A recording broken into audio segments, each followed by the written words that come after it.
에브라임 산지에 미가라 이름하는 사람이 있더니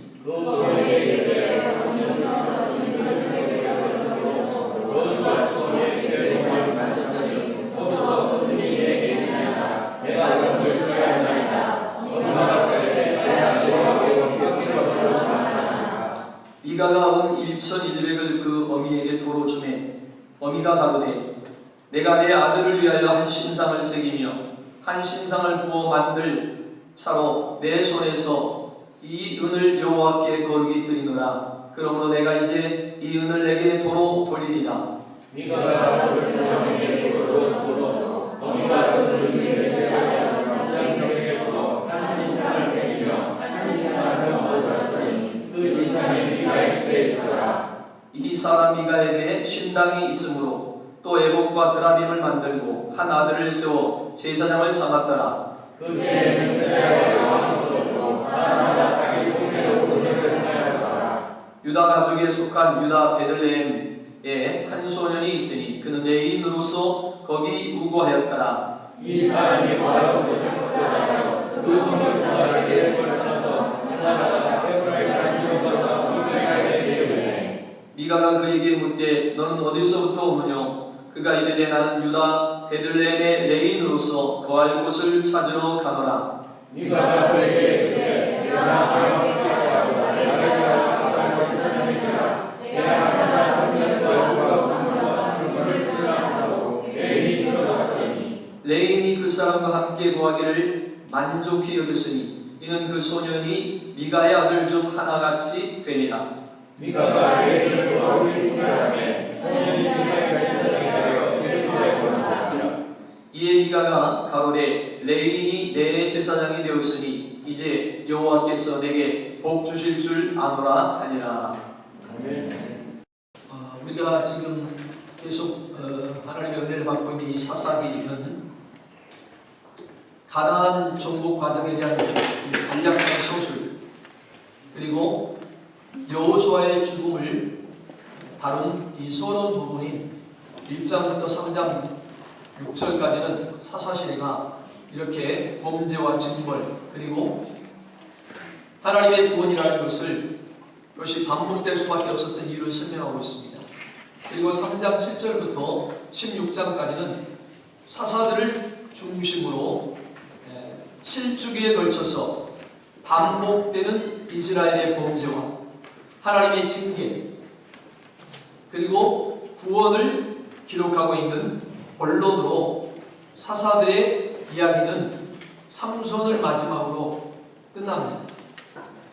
그러고 나서 17장부터는 다시 한 번 더 이스라엘이 그렇게 불행한 세월을 수백 년 동안 보낸 원인을 신앙적인 면과 사회적인 면으로 나누어 자세히 설명하고 있습니다. 오늘 본문에 등장하는 사람들은 사사가 아닙니다. 그렇다고 해서 이들이 이 사사시대의 마지막 시대를 살았던 사람들만 기록한 것이냐? 그것은 아닙니다. 12명의 사사들이 자기 삶을 살아가는 과정 속에 그 구석구석에 있었던 어떤 사람들을 일부러 뽑아내어서 결론 부분에 모아놓았을 뿐입니다. 자, 결론 부분에 있다고 해서 시간적으로 뒤시대에 살았던 사람이 아니라 사사시대 전반에 어느 시대를 살았던 사람들의 이야기를 뒤에 모아놓았을 뿐이라는 겁니다. 우리는 더 이상 사사를 발견할 수 없고 특별히 여기에 아름다운 삶을 산 사람 역시 발견하기 힘듭니다. 사사기 기록자는 사사기를 기록한 그 주제에 걸맞게 결론 부분에서 또 여전히 어떻게 하나님의 뜻을 벗어나서 하나님의 백성들이 살았는가를 우리에게 이야기해 주고 있습니다. 특별히 17장과 이 18장을 보면 미가라는 한 사람을 주인공으로 삼아서 그 시대가 얼마나 종교적으로 신앙적으로 하나님과 멀리 떨어져 있었는가를 우리에게 이야기해 줍니다. 그리고 이 19장, 20장, 21장에서는 한 레위인의 가정의 이야기를 통해서 그 시대에 얼마나 윤리적으로 도덕적으로 하나님의 말씀과 멀리 떨어져 있었는가를 우리에게 보여주고 있어요. 사사기 17장에서 마지막까지를 읽어가면 우리는 이 성경을 일컬어서 세상에 이런 일이 라고 말할 수 있을 만큼 우리가 보기에 정말 이상한 사람들의 삶만 갖다 모아놓은 것 같습니다. 어쩌면 이렇게 살았을까 싶은 생각이 들지도 모릅니다. 그러나 한쪽으로는 이 시대 사람들은 굉장히 진지하게 자기의 삶을 살았다는 것을 우리는 잊지 말아야 합니다. 이건 의도적으로 편집된 내용이 아니고요.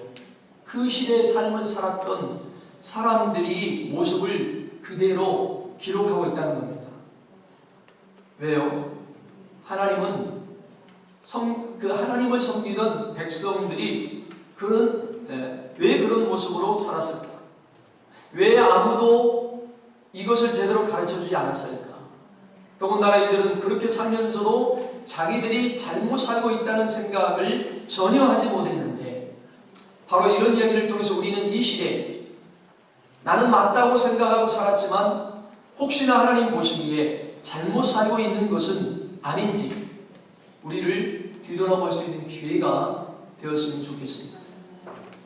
복 받을 줄 알고 하나님이 복 주실 줄 믿고 확신 속에 이 길 걸어가지만 하나님 보시기에도 오늘 우리가 보기에도 이 길은 분명히 잘못된 길, 복을 받을 수 없는 길이었다는 겁니다. 복 받을 줄 확신하고 있었는데 그래서 행했는데 알고 보면 잘못된 길. 여러분, 저에게도 또 여러분에게도 이런 모습이 있을 수가 있습니다. 우리는 바로 이 사사기의 말씀을 통해서 우리 안에 있는 그런 모습을 발견할 수 있게 되기를 원합니다. 아멘. 오늘 본문에 등장하는 첫 번째 주인공은 미가라는 사람이에요.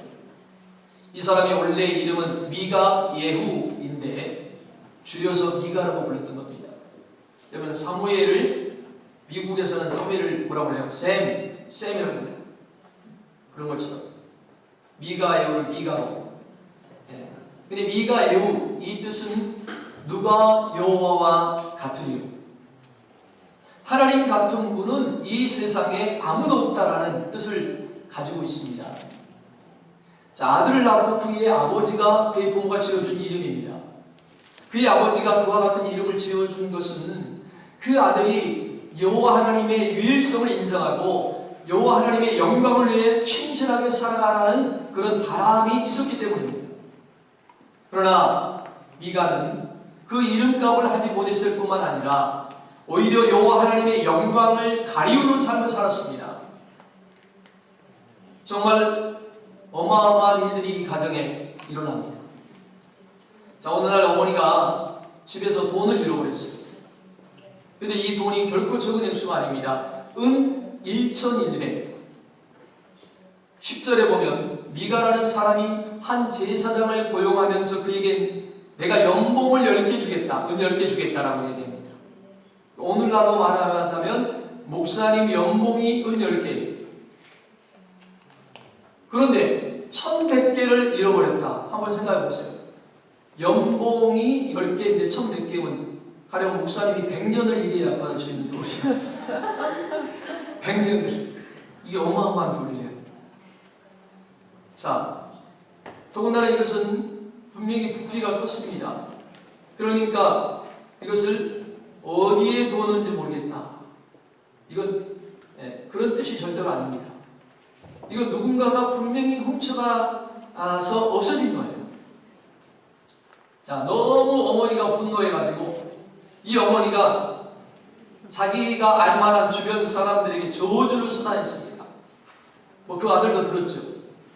요즘 말로 말하면 그거 가져간 놈 누군지는 몰라도 벼락 맞아 죽어버려라. 이렇게 저주를 한 거예요.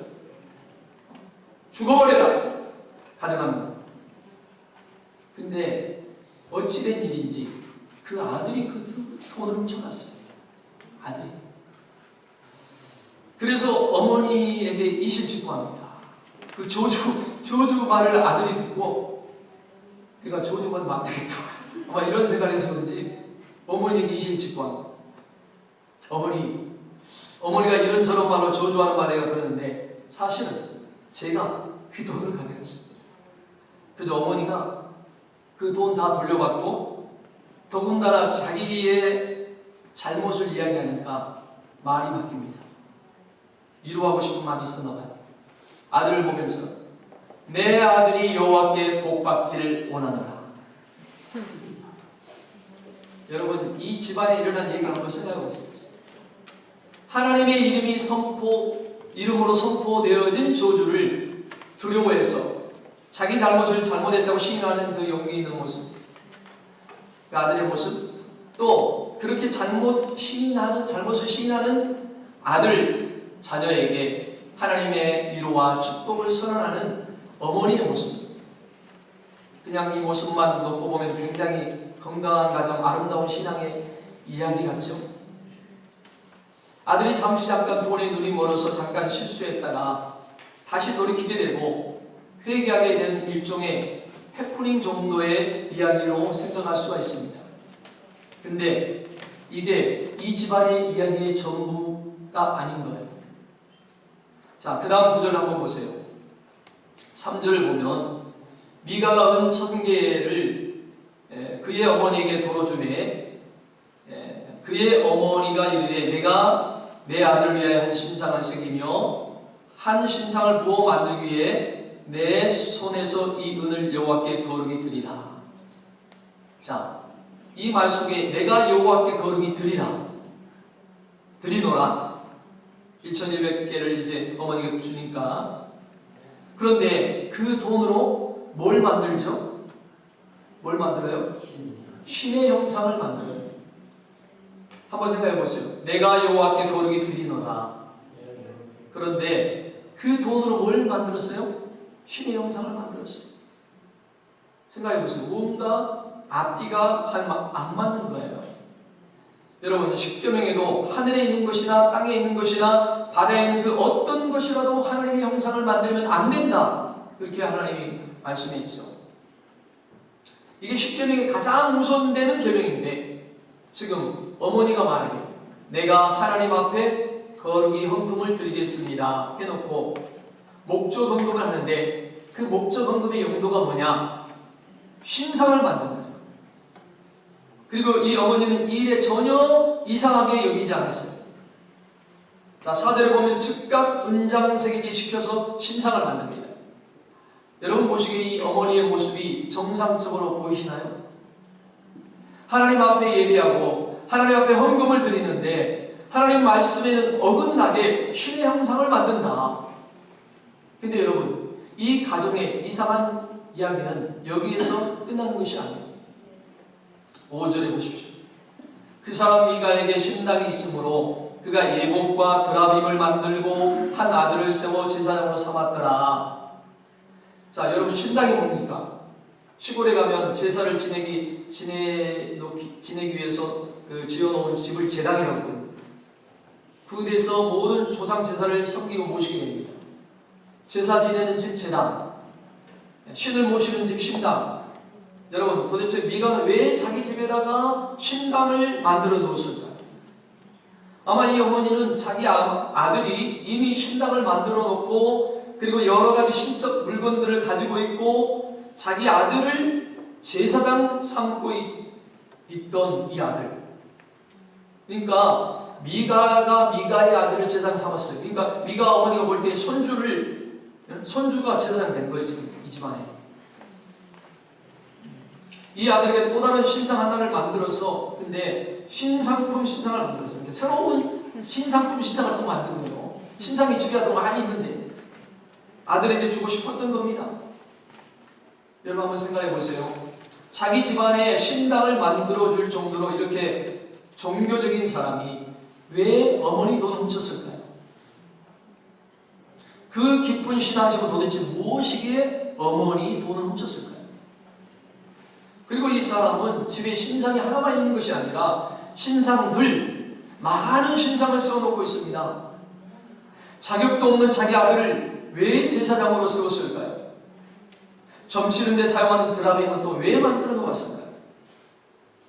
더군다나 예봇이라는 것을 만들어 놨는데 예봇은 원래 제사장의 옷입니다.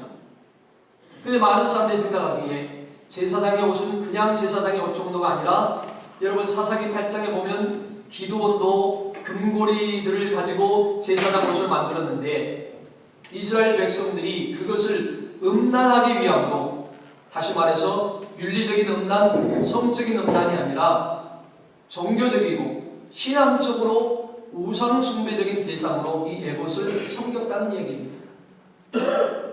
근데 지금 이 미가라는 사람도 그저 제사장의 옷이라는 에봇이 아니라 또 다른 종교적인 상징물로 에봇을 만들어 모셔놓고 있었다는 거예요. 도대체 이해가 안 되는 이 집안의 신앙적인 모습, 하나님을 이야기하고 있지만 우상숭배적인 모습. 오늘날로 얘기하면 마치 예배당을 하나 내 목적, 내 집안을 위해서 세워놓고 지어놓고 넓은 별장 옆에다가 예배당 하나 지어놓고 또 자기 아들 하나를 목사로 세웁니다. 너 오늘부터 목사해. 교회를 위하면 다 목사야. 너 목사해. 그래놓고 그 안에다가 무당이 점치는 방울도 갖다 놓고 제사 지낼 때 신이라고 하는 부족 같은 것들도 갖다 놓고 여러분 별의별 것들을 다 갖다 놓고 거기서 나는 하나님을 섬긴다. 우리 하나님께 예배합시다. 지금 이러고 있는 집안이라는 거예요. 세상에 이런 일이 정말 이상한 집안이에요. 자, 왜 이런 일을 행했는지 잠깐 들여다볼 수 있는 힌트가 성경 3절에 등장합니다.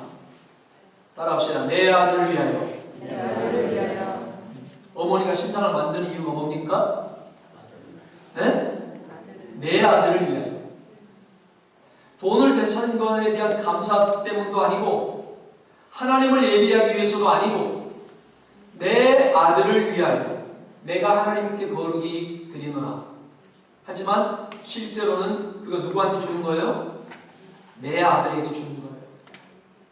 내 아들이 만들어 놓은 신당에 내 아들을 위하여 신상을 은으로 만들어 드린다는 거예요. 말로는 여호와를 위하여, 실제로는 내 아들을 위하여.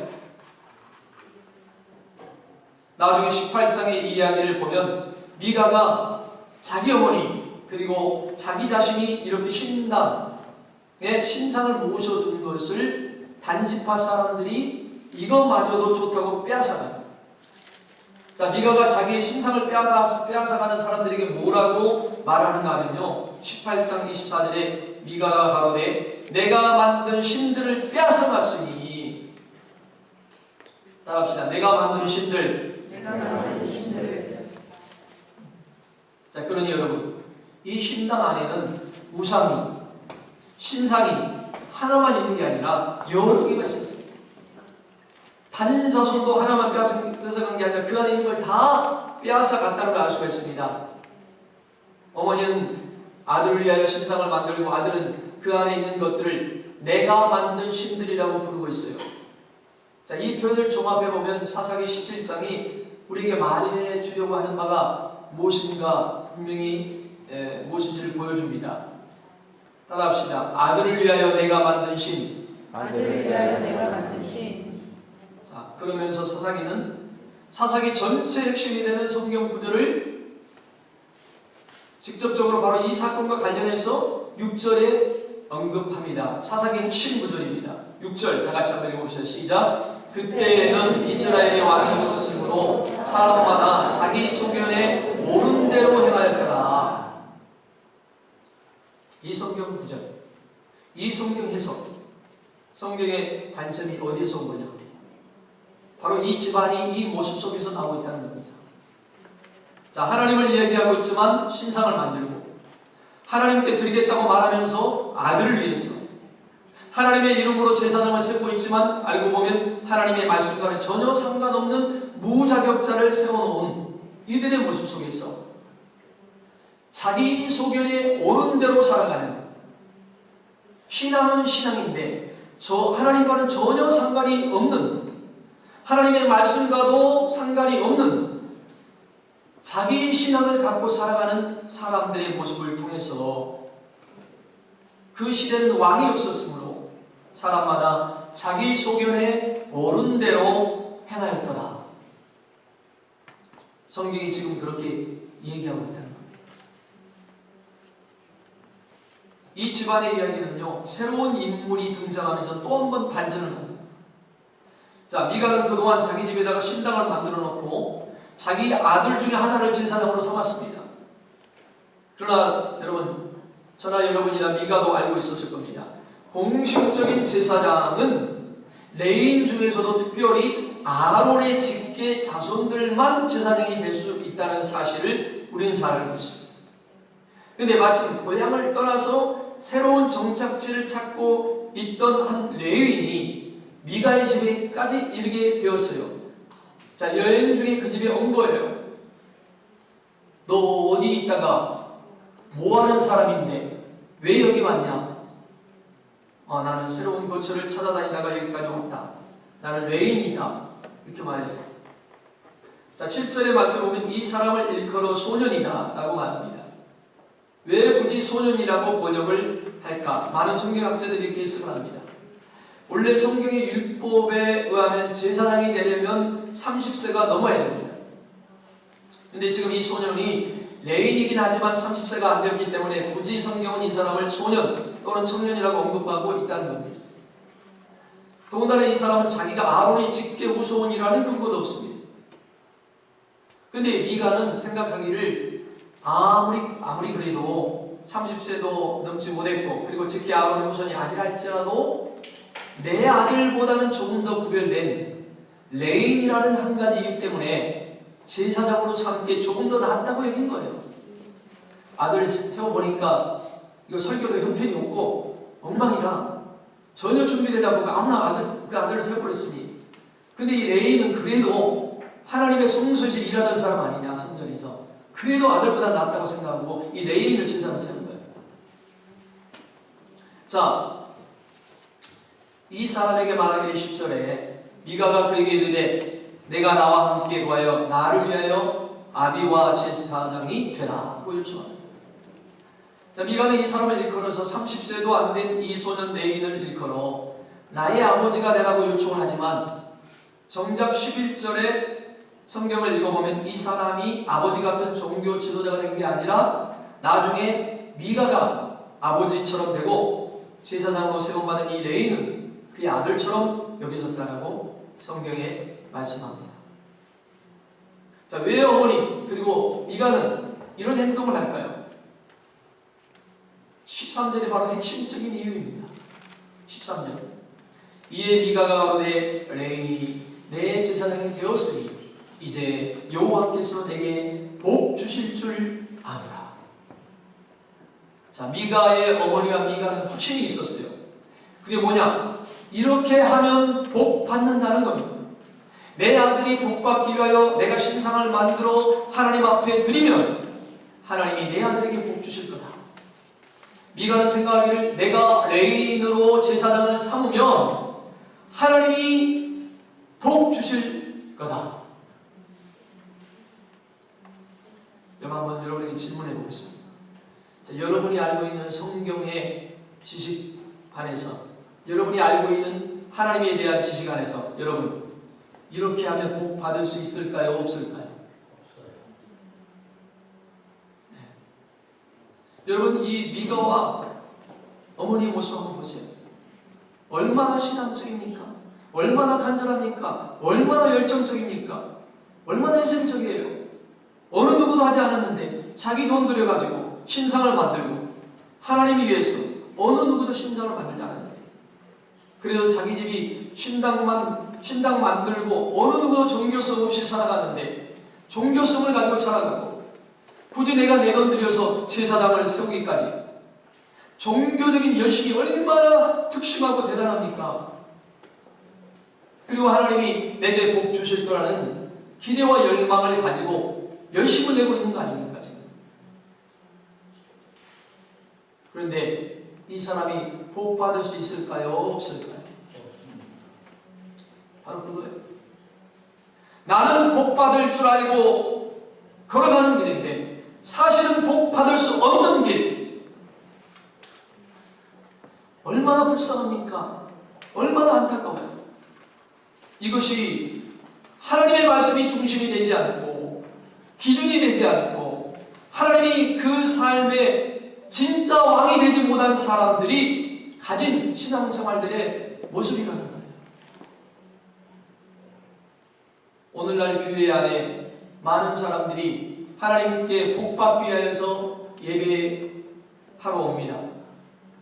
그런데 여러분, 솔직히 예배당에 앉아있는 사람들 중에도 이 미가의 어머니와 같은 사람들이 있을 수 있다는 겁니다. 그리고 신앙생활을 하고 있는 우리 자신도 항상 그렇게 잘못하지는 않겠지만 어떤 부분에선가는 그럴 수 있다는 겁니다. 아마 미가는 그렇게 생각했을지 모릅니다. 이렇게 암흑시대에, 종교성이 없는 시대에 내가 이처럼 하나님을 열심히 섬기는데 하나님이 내게 복 안 주면 누구한테 복을 주시겠느냐. 아마 미가와 그의 어머니는 그런 확신 속에 살았을지도 모릅니다. 여러분, 우리는 미가가 하나님을 버리고 우상을 섬기겠다고 신상을 만드는 것이 아니라 미가의 어머니도 그 목적이 아니었다는 것을 우리는 일단 주목해야 돼요. 하나님을 버리려고 신상을 만드는 게 아니고 하나님을 섬기려고 신상을 만들었어요. 마치 모세가 시내산에서 하나님과 대면하여서 40일을 보내는 동안에 이스라엘 백성들이 아론에게 와서 외치잖아요. 우리를 애굽에 인도하여 낸 여호와 그 하나님이 어디 있냐? 그 하나님을 만들어내라, 보여달라. 막 그 이스라엘 백성들이 아론에게 얘기하니까 아론은 그 사람들의 그 공방에 못 이겨가지고, 그러면 너희들 금고리 다 가지고 와라. 귀고리, 목고리, 링, 반지 다 가지고 와라. 그래서 백성들이 금목고리, 귀고리, 링, 발고리 다 가지고 왔어요. 그걸로 뭘 만들어요? 송아지를 만듭니다. 왜요? 그가 태어나서 살아왔던 모든 삶이 애굽이 전부였기 때문에, 지금 애굽에서 태어나서부터 지금까지 애굽에서 다 살았어요. 애굽에서 섬겼던 신이 바로 송아지 신이었거든요. 자기가 생각하는 신의 모습이 송아지가 전부입니다. 그래서 그런 송아지를 만들어 놓고 말을 합니다. 이게 바로 애굽에서 너희를 인도해낸 너희 하나님 여호와다. 그래 놓고는 그 사람들이 그 주변에서 예배하고 뛰어놀고 춤을 추고 난리가 났어요. 그들은 예배하는 거예요, 지금 하나님께. 그들은 하나님을 기뻐한다 하면서 기뻐하는 거예요. 그런데 하나님은 그들의 모습을 보고 진노하셨다고 했어요. 진노하셨어요. 너의 백성, 심지어 하나님이 모세에게 말하기를 네가 인도하여낸 너의 백성이 지금 타락했다. 모세는 하나님이 써진 이 돌판까지도 들고 와서 깨워버립니다. 여러분, 모세가 내가 이 반석에서 물을 내랴 하고 화가 나가지고 반석을 한번 때린 거 가지고 하나님이 그를 가나안 땅에 못 들어가게 했어요. 모세가 한번 그것 때문에. 여러분, 말 그대로 혈기를 내는 것 자체가 죄였다면, 지금 하나님의 손으로 직접 쏘준 이 십계명 돌판 2개를 깨워버리는 건 엄청난 혈기 아닙니까? 그런데 하나님이 이 문제를 가지고 모세에게 전혀 말씀하지 않았습니다. 이유가 뭡니까? 십계명 돌판을 깨워버린 것은 하나님의 마음의 표현이었습니다. 하나님의 분노, 하나님의 진노에 대한 표현이었습니다. 그런데 반석을 친 것은 말 안 듣는 이스라엘 백성들에 대한 모세 자신의 진노였어요. 여러분, 혈기라는 단어로 이 두 사건을 해석하면 두 사건의 앞뒤가 안 맞아요. 하나님의 마음의 표현이냐, 자기의 분노의 표현이냐, 이 두 개의 차이라는 겁니다.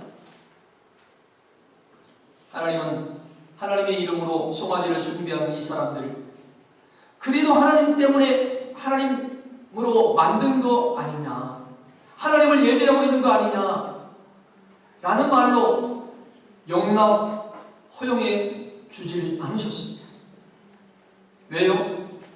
그것은 하나님을 예배하는 방법이 아니었기 때문입니다. 여러분, 이스라엘 역사에서 아브라함 이후에 오늘 이 시점까지 이스라엘 사람들은 한 번도 여호와 하나님을 떠난 적이 없습니다. 그들은 율법을 떠난 적이 없습니다. 심지어 예수님께서 그렇게 비난을 받는 사람들조차도 그 당시 그들은 성전을 중심으로 늘 제사를 드리고 있었고 하나님의 말씀을 외우고 가르치는 일에 열심을 내고 있었습니다. 다시 말씀드립니다. 이스라엘 백성들은 하나님을 떠난 적이 없었습니다. 그런데 성경은 말씀하기를 너희가 나를 버렸다 라고 이야기하고 있는 성경 구절이 정말 많습니다. 왜 그럴까요? 하나님이 말씀하시는 대로 섬기는 게 아니라 하나님을 섬기는 중에도 바알, 아세라, 이방신들을 쫓아다니고 말씀에 순종해서 자기가 그렇게 순종해서 사는 것이 아니라 자기가 주인이 되어서 자기 배만 섬기는 삶을 살아갈 때 하나님은 이것을 하나님 등진 것이라고 표현하고 있습니다. 여러분, 예를 들어봅시다. 한 부부가 있어요. 살다가 부부가 있는데 이혼하지 않았어. 가정을 등지지 않았습니다. 가정 부양에 대한 책임을 그만두지도 않았습니다. 그런데 그게 남자든 여자가 되었든 여러분, 정상적인 가정생활을 하는 이면에 또 다른 어떤 성적 대상자와 지속적인 관계를 맺고 있다면 여러분, 이게 가정을 지키는 모습입니까? 버리지 않았잖아요. 경제적인 책임을 다했고 자녀 양육 또는 남편에 대한 뒷바지를 다했단 말입니다. 여러분, 그런다고 이 사람이 정상적인 삶을 살아가고 있습니까? 그러나 분명히 이건 건강하고 정상적인 삶이 아닙니다. 이스라엘 백성들이 그랬다는 거예요. 한 번도 하나님을 버린 적이 없어요. 우리는 하나님을 믿지 않습니다 라고 말한 적이 없어요. 우리는 하나님의 백성이 되기 싫어요 라고 말한 적이 없어요. 언제나 우리는 하나님의 백성, 우리는 하나님을 섬깁니다. 예배합니다. 우리는 하나님께 제사합니다. 우리는 하나님의 말씀을 가지고 있습니다. 우리 하나님께 제사합니다 라고 말하고 그렇게 살았다는 겁니다. 그런데 그 삶과 함께 이들에게 발견되어지는 모습이 뭡니까? 신상을 만들고 드라빔을 만들고 예봇을 만들고 자기를 위하여 제사장을 세우고. 자, 오늘 17장에서 발견되어지고 있는 이 모습들이 이스라엘 역사 안에는 언제나 있어 왔다는 겁니다. 여러분, 이게 무서운 거예요. 나는 하나님을 떠나지 않았다고 생각하는데 하나님은 너희가 나를 떠났다고 평가하시는 그 상황, 이게 정말 무서운 거예요. 나는 복 받을 줄 알고 이 길을 걷고 있는데 하나님 보시기에는 전혀 복 주실 수 없는 길, 그게 정말 무서운 거예요. 나는 예수 제대로 믿고 있다고 생각하고 살아가고 있는데 하나님이 보시기에는 구원받을 수도 없고 하나님의 복을 누릴 수도 없는 인생을 살아가는 처치 멤버들이 있다면 이게 정말 무서운 일입니다. 심지어 하나님은 말라기 선지자를 통해서 이스라엘 백성들에게 이런 말씀도 하셨어요. 말라기 1장 9절 10절에 보면요, 만군의 여호와 내가 말하겠다. 너희가 하나님께 은혜를 구하면서 우리를 긍휼히 여기소서 하여보라. 너희가 이같이 행하였으니 내가 너희를 구원하겠느냐? 내가 너희를 받아주겠느냐? 또 10절은 더 심합니다. 만군의 여호와가 이르노라. 너희가 내 제단 위에 헛되이 불사르지 못하게 하기 위하여 너희 중에 성전 문을 닫을 자가 있었으면 좋겠다. 내가 너희를 기뻐하지 아니하며 너희가 손으로 드리는 것을 받지도 아니하리라. 야, 누가 교회의 문을 좀 닫아버렸으면 좋겠다. 이 말이 하나님이죠. 우리는 때만 되면 주님 앞에 나와서 예배하고 이러면 복받고 이러면 은혜를 누리는 길이라고 믿고 우리는 교회로 몰려들고 있는데 만약에 하나님이 말씀하기를 야 누가 교회 문을 닫아버리는 사람 있으면 좋겠다. 여러분 만약에 그런 상황이라면 우리가 드리는 예배 우리가 생각하고 있는 신앙은 도대체 무엇입니까? 미가와 그의 어머니의 모습에서 그들은 하나님을 예배하려고 하지만 하나님이 말씀하시는 예배의 방법은 철저하게 무시되고 있습니다. 왜요? 자, 예배하고 제사하려면 그 당시 모세가 만들어 두었던 성막이 실로라는 곳에 있었는데 그곳으로 나아가서 거기 있는 제사장들을 통해서 하나님의 모세에게 주신 제사 예법대로 예배해야 하나님이 받으시겠다고 했는데 지금 이들은 하나님을 얘기하고 있지만 실로에 가지도 않고 하나님이 정한 성막에 가지도 않고 하나님이 정한 예법도 아니고 하나님이 정한 제사장도 아니고 하나님이 그렇게도 싫어하는 우상들을 갖다 세워놓고 자기 나름대로 예배, 자기 나름대로 신앙생활을 하고 있다는 거예요.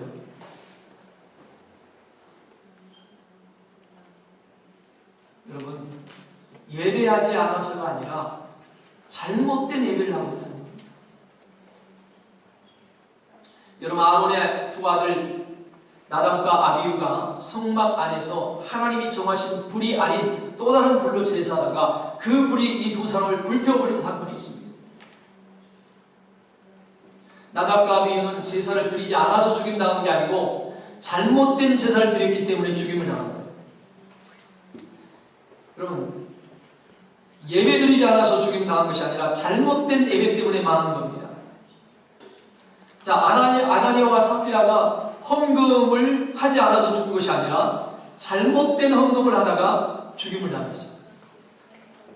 여러분, 우리가 하나님의 이름만 일컫고 내 나름대로 이루면 하나님이 받으실 거야 생각하는 신앙이 정말로 하나님이 받으실 만한 신앙인지에 대해서 우리는 아주 진지하게 생각해 보아야 됩니다.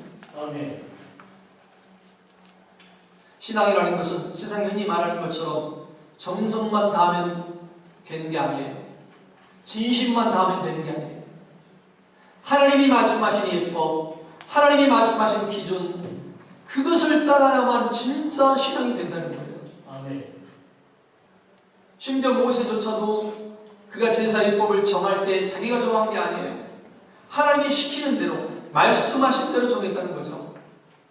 그래서 출애굽기에는 많은 예법, 많은 제사장을 세우는 것 여러 가지를 얘기하고 난 결론 부분에 성경은 항상 반복적으로 언급한 표현이 있어요.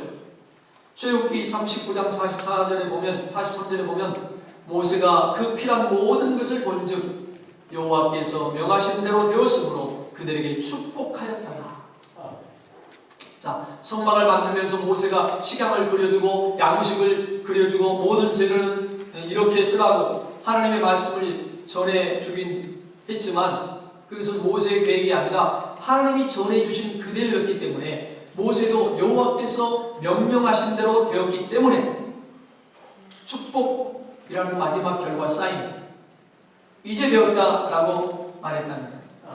출애굽기 40장에 넘어가 보면요, 하나님이 시키는 대로 되었다, 여호와께서 자기에게 명하신 대로 다 행하였더라, 다 행하였더라, 이런 말씀이 계속 나와요. 성경 끊임없이 이 구절이 반복합니다. 자, 여러분, 이 예배는 하나님이 명령하신 대로 드려야 됩니다. 아멘. 하나님을 예배하고 하나님을 섬기는 것은 하나님의 명령하신 대로 행해야 된다는 거예요. 아멘. 내 마음대로, 내 소견에 오른 대로 예배하는 것이 아니라 하나님이 원하시는 대로 드려야 된다는 거예요. 아멘. 자, 사무엘이 등장하는 이 시대 제사장이었던 엘리, 나의 하나님이라는 뜻을 가지고 있었던 엘리, 그의 두 아들 홈니와 비느하스는 그들도 역시 제사장입니다. 아론의 직계 후손들입니다. 그런데 여러분, 이 두 제사장이 제사장 지위를 가지고 그 역할을 하고 있었는데, 이들은 어떤 삶을 살았느냐 하면, 요즘 표현으로 하면 헌금 주머니에다가 손을 집어넣고 내 손에 잡혀 나오는 헌금 봉투는 전부 다 내 거야. 이런 식으로 살았어요. 하나님 앞에 제물을 바쳐드리면 그 중에 일부는 제사를 마친 이후에 넓적다리 이런 부분들은 제사장이 드리도록 율법에 정해 놓았거든요. 근데 이 두 아들은 이렇게 말합니다. 야, 어차피 제사 드리고 마치고 나면 그거 다 내 거 되잖아. 나 물에 빠진 고기는 싫거든. 삶은 고기는 싫어. 자고로 고기는 불에 구워서 먹어야 돼. 그러니까 빨리 갖고 와. 제사를 준비하는 사람들이 말합니다. 안 됩니다. 제사를 드리고 그리고 나서야 줄 수 있는 겁니다. 이 두 아들은 제사장인데 말합니다. 야, 어차피 이거 내 거가 될 거 아니냐. 이러면서 막 아무거나 막 다 취하고 제물을. 또 성막에서 봉사하는 여러 여인들이 있었는데 이 두 아들이 하나같이 이렇게 말합니다. 쟤 좀 이쁘게 생겼네. 너 일로 와봐. 안 돼요. 야, 나 제사장 말 안 들어? 그러면서 여인들을 겁탈해요. 여러분, 이런 식으로 살아가는 제사장들이었는데 전쟁이 일어나자 전쟁에서 이기기 위해서 하나님의 임재의 상징인 법궤를 메고 나갑니다. 왜요? 하나님이 우리와 함께 하신 이 전쟁에 이길 거야. 자, 요즘 말로 말하면 삶은 개판처럼 살면서도 법궤만 붙잡고 있으면 승리할 줄 알아요. 전쟁에 나갑니다. 여러분, 이 전쟁의 결과가 어떻게 되었어요? 전쟁에서 패하고 두 제사장은 죽고 법궤는 빼앗깁니다. 여러분, 법궤가 능력이 아닙니다. 하나님을 믿는 믿음, 하나님과 맺어진 관계와 말씀에 대한 순종이 능력입니다. 여러분, 법궤가 능력이 아니에요. 법궤만 들고 나가면 이길 것이라고 믿었던 이 두 아들의 제사장의 모습은 우상 숭배였어요. 자기 소견에 옳은 대로 산 거죠. 믿음대로 사는 게 아니고 말씀대로 사는 게 아니고 자기 소견에 옳은 대로, 마치 성전을 중심으로 자기 배를 채우고 탐욕을 채우고 성욕을 채우고 살았다는 것이 하나님을 왕삼지 않은, 비록 제사장이라고 할지라도 하나님을 왕삼지 않은 자기 소견에 옳은 대로의 삶이었던 것처럼 법궤를 들고 전쟁에 나가면 무조건 이길 것이라고 생각하는 이거조차도 여전히 자기 소견에 옳은 대로의 삶이었다는 겁니다. 여러분, 우리는 어떻게 하나님을 섬기고 있습니까? 오늘 이 17장의 이야기는 바로 우리의 모습을 돌아보게 합니다. 오늘 우리가 이 미가식의 예배를 드리고 있지 않는가? 하나님 앞에 나간다는 내 속마음을 하나님 앞에 보여드리는 행위적인 예배가 없이, 내가 예배를 위하여 치료할 대가가 없이, 우리가 하나님을 예배하면서도 내가 복받았다, 내가 예배하고 있다, 나는 예수를 믿고 있다, 어쩌면 우리는 이 시대의 착각 속에서 하나님을 섬기고 있는지도 모른다는 겁니다. 어쩌면 이렇게 해야 옳다라고 여기고 있는 생각이 시간이 흘러서 성경을 읽다가 어느 순간에 이게 아니었는데, 내가 잘못했었는데 라고 깨달을 날이 올 수 있을 거라는 것을 인정합니다. 근데 지금은 몰라서 그렇게 하는 거죠. 그래야 되는 줄 알고 그렇게 하고 있겠죠.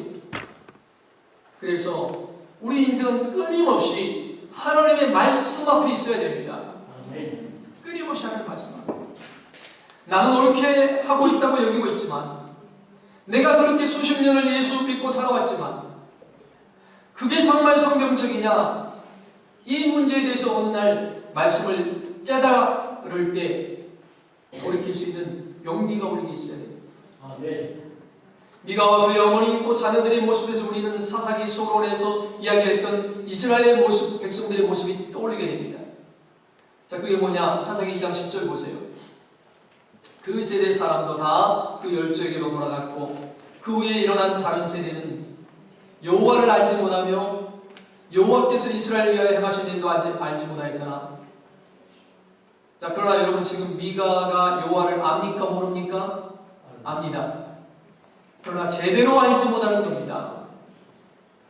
예배해야 되는 줄 알고 있는데 제대로 예배를 모르고 있는 거예요. 제대로 된 예배. 바로 이것이 사사기가 해석하고 있는 이스라엘 백성들의 사사 시대의 모습이었다는 겁니다. 여러분, 우리는 하나님을 알고 있습니다. 예수님을 알고 있습니다. 이렇게 주일날 예배당에 나와 예배 드리는 분들이라면 마음속에 큰 믿음과 확신이 있죠. 인정합니다. 그러나 저와 여러분, 우리의 모두가 내면을 돌아봐야 돼요. 아들을 위하여서 신상을 만들고 나를 위하여 제사장을 세워가듯이 하나님의 말씀과는 상관없이 인모양 저모양으로 흉내를 내면서 종교인으로 철저하게 살아가고 있지만 하나님이 인정할 수 없는 모습, 그 모습이 내 안에 있지는 않는가. 우리가 하나님께 예배하는 이유는 복받기 위해서가 아니라 복받았기 때문입니다. 우리는 구원받기 위해서 예배하는 것이 아니라 구원받았기 때문에 예배드리는 거예요. 예수님 때문에 예배의 중심이 하나님이 되어야 한다는 거죠. 우리의 미래를 위해서 예배하는 것이 아니라 우리에게 이미 이루어진 하나님의 구원, 이미 주신 하나님의 복, 어쩌면 우리의 과거 현재 때문에 우리는 예배해야 되는 겁니다.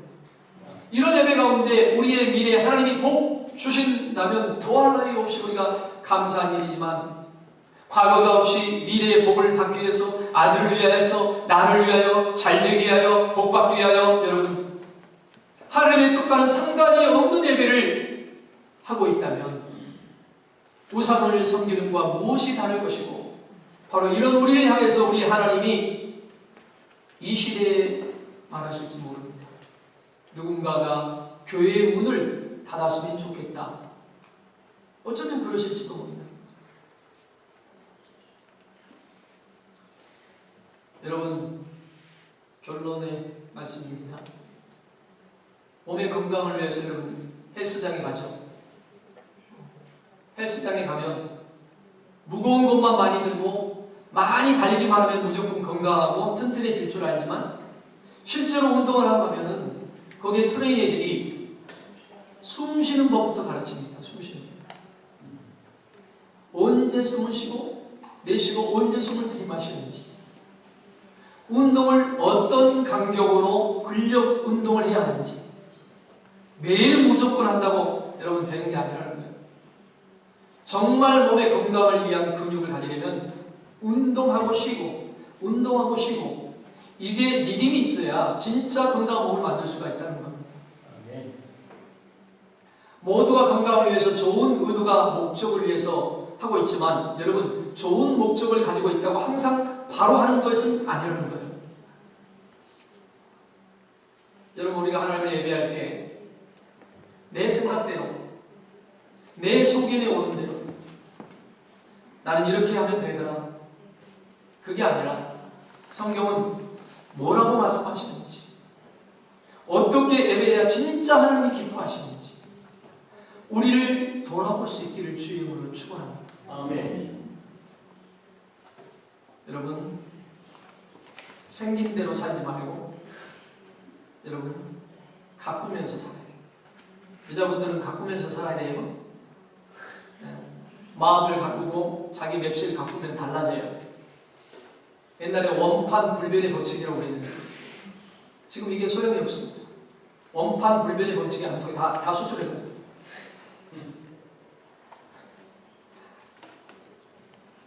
자 이렇게 가꾸면 달라져요. 포도 그냥 납작한 살을 풀어 해버리니까 훨씬 이쁘게 보이잖아요. 막 이 뼈도 깎아가지고 뼈가 광대뼈가 이렇게 나오게 다 깎아버리고 막. 한국 가면요 성형 수술하다 보면 얼굴이 전부 비슷비슷해. 여자들이 다 이쁜데 얼굴 원판이 다 비슷비슷해. 다 거의 비슷비슷하게 그렇게 만들어갔기 때문에 깎아갖고 뭐 인조인간 같아 다 비슷비슷하게 다 수술하면 전부 비슷해 버리고. 거기서 거기가 다. 어쨌든 간에 여자들이 외모를 가꾸면 더 좋습니다. 화장을 안 하는 것보다 화장을 조금 하는 게 더 좋아요. 전혀 안 하는 것보다 약간. 자, 그런데 외모도 그러하듯이 우리 내면도 마찬가지입니다. 난 이렇게 생겨서 난 이렇게 살 테니까 내버려둬. 난 원래 이런 놈이야. 이렇게 말하지 말고 말씀을 따라서 내면과 신앙을 가꾸어 살아가면 우리의 믿음은 성장할 수가 있고 우리 내면이 아름다워질 수가 있습니다. 병원화될 수 있다는 거예요. 병원화 받으라고 하나님 말씀이 병원화 시켜주시기 위해서 성령이 우리 가운데 오셨습니다. 하나님께서 훨씬 더 가까워질 수 있다는 겁니다. 우리가 함께 공동체로 예배하면서 신앙생활하는 동안에 자기 소견에 옳은 대로 자기 멋대로 사는 것이 아니라 함께 모여서 늘 어떻게 하면 하나님을 기쁘게 하실지, 어떻게 하면 바른 것인지, 나는 이렇게 생각하는데 정말 맞는 것인지, 여러분 끊임없이 말씀 앞에서 머리를 숙이고 서로의 생각을 나누면서 모두가 성경을 보는 사람으로서 동의할 수 있는, 모두가 기뻐할 수 있는, 그러면서 하나님 앞에 한 걸음 더 나아갈 수 있는 바른 신앙, 바른 길, 진짜 복 받을 수 있는 길. 저는 우리 교회 모든 성도님들이 이런 길을 걸어갈 수 있기를 축복합니다. 우리의 진정한 복이 어디 있는지 하나님께서 미가를 통해서 우리에게 교훈하고 있습니다. 교회에서 자기가 무엇을 해야 하는지에는 아무런 관심도 없는 채 하나님께서 자기의 복 주시길 바라는 사람이 있다면 그 사람이 바로 미가입니다. 교회에서 자기 책임을 다하는 것이 가장 큰 복입니다. 여러분 나름대로는 변명이 있습니다. 여러분 나름대로는 이유가 있습니다. 여러분 나름대로 철학도 있고 나름대로 논리도 있을 것입니다. 내가 왜 이렇게 살아야 되는지, 나는 왜 이렇게 행하고 있는지, 왜 내 생각이 맞는지 여러분 나름대로 이유가 있을 겁니다. 저도 있고 여러분도 있고 모두가 이런 생각들을 가지고 있습니다. 그렇게 살아갑니다. 그렇지만 여러분 이거 하나는 분명히 알아야 해요. 나는 복 받을 줄 알고 열심히 행하고 있는데 정말로 하나님이 복 주실 수 있는 길인가? 나는 그것이 맞다고 고집하면서 살아가고 있는데 정말로 하나님이 보시기에 맞는 것일까? 이 질문만큼은 우리가 죽을 때까지 버리지 말고 하나님의 뜻을 찾고 하나님 앞에서 순종하며 붙잡고 살아갈 수 있기를 주의 이름으로 축원합니다. 아멘. 축원합니다. 아멘. 기도하겠습니다. 하나님 아버지,